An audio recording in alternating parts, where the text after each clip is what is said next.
बच्चों, आपको इससे पहले वाली वीडियो में मैंने ये बताया था कि रॉयल्टी किसे कहते हैं।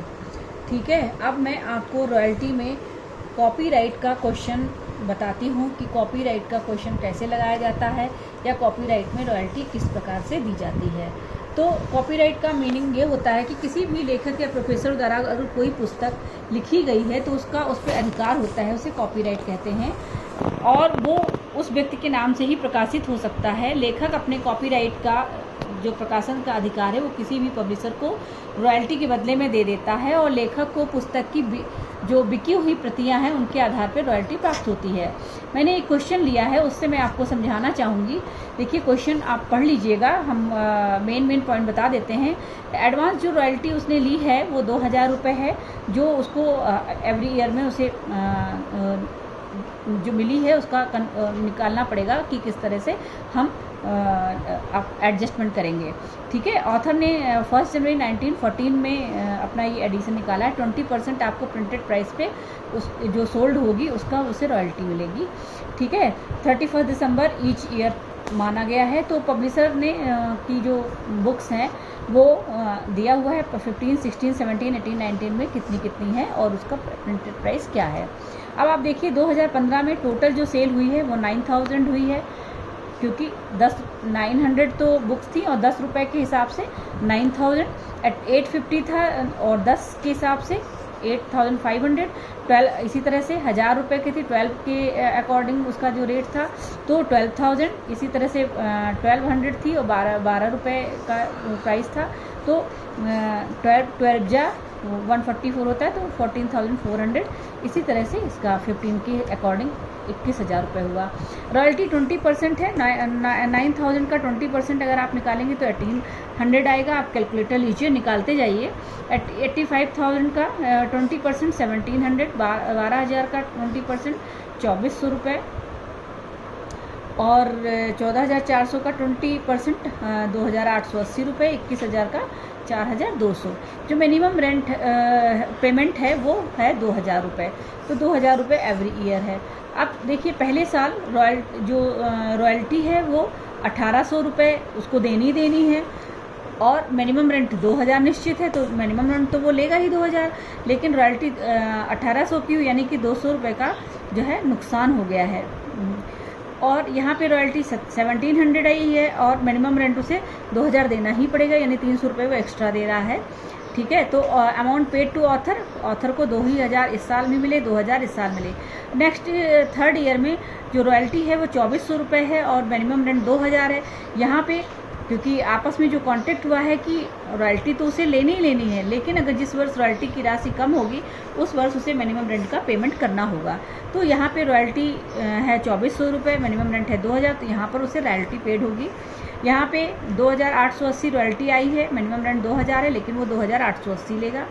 4200 रुपये है यहाँ पे रॉयल्टी और 2000 मिनिमम रेंट है, तो 4200 का पेमेंट होगा।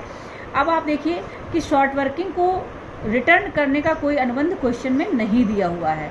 नहीं तो ये जो 200 रुपये और 300 रुपये की जो शॉर्ट वर्किंग हुई थी, जब इस वर्ष सरप्लस हुआ था 400 का 880 का, तो इससे रिक्यूप हो जाती, लेकिन इस तरह का कोई अनुबंध क्वेश्चन में नहीं हुआ था।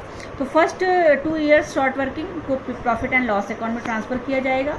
ठीक है, इसको, और जो रॉयल्टी एडवांस में दी गई है उसका अलग से अकाउंट बनाना चाहिए, जिससे 5 ईयर्स में बराबर राशि P&L अकाउंट में ट्रांसफ़र करना चाहिए। अब हम इसके देखते हैं कि नेक्स्ट जो बात आती है कि हम इसका अकाउंट कैसे बनाएंगे। एडवांस रॉयल्टी अकाउंट बनाएंगे, तो एडवांस रॉयल्टी में चूंकि 2000 लिया है तो हम एवरी ईयर बराबर का पेमेंट करके इसको एडजस्ट कर लेंगे। तो 2015 जनवरी 1 में तो प्रोफेसर गुप्ता को 2000 रुपये दिए गए थे। दिसंबर 31 को by profit and loss account में 400 रुपये हम दे देंगे और 1600 रुपये अभी बच जाएंगे। ठीक है, फिर हम यहाँ पे बैलेंस ले आएंगे BD 1600, और फिर दिसंबर 31 में हम by profit and loss account में भेज देंगे, 400 रुपये ट्रांसफ़र करेंगे, फिर बैलेंस बच जाएगा 400 प्लस 1200 1600। फिर ये जो 1200 रुपये हैं फिर हम इधर ले आएंगे 2017 जनवरी 1 में टू बैलेंस BD 1200, फिर दिसंबर 31 by profit and loss account में 400 रुपये और बाई बैलेंस 800। फिर ये जो CD है ये इधर बैलेंस BD बन जाएगा 2018 में 800, फिर बाई P&L अकाउंट में 400 और बाई बैलेंस हमारा CD बच जाएगा 400, क्योंकि 800 ये है, बैलेंस बराबर करेंगे। फिर ये 400 जो बैलेंस है हमारा ये 2019 1 जनवरी 1 में 400 रुपये, दिसंबर 31 में 400 रुपये और यहाँ पे बराबर हो जाएगा जो 2000 रुपये दिए गए थे उसका एडजस्टमेंट है।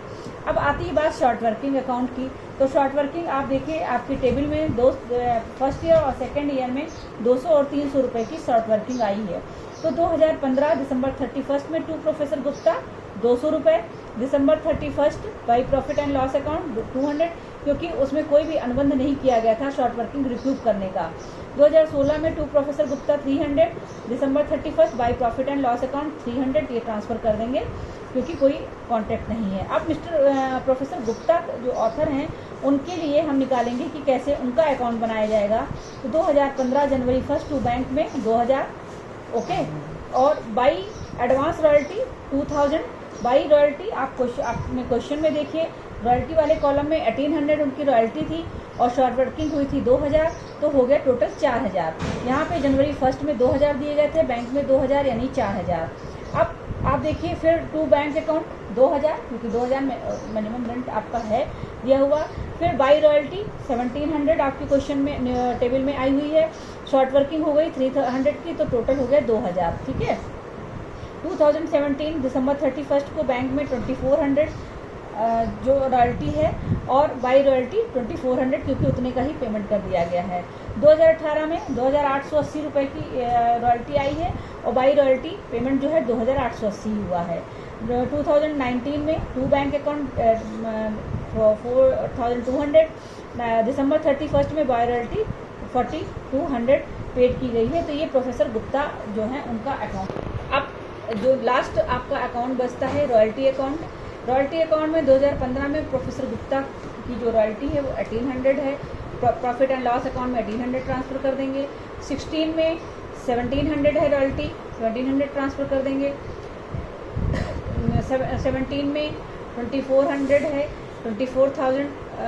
2400 बाई P&L अकाउंट में ट्रांसफ़र करेंगे। 2018 में 2880 रॉयल्टी आई है, उससे हम 2880 ट्रांसफ़र कर देंगे रॉयल्टी अकाउंट के बाई P&L अकाउंट में। 2019 में दिसंबर 31 प्रोफेसर गुप्ता की जो रॉयल्टी है वो 4200 रुपये आई है, उसे हम 4200 P&L अकाउंट में ट्रांसफ़र कर देंगे। इस तरह से ये रॉयल्टी अकाउंट बनता है और ये क्वेश्चन कॉपीराइट का भी यहीं पे कंप्लीट होता है।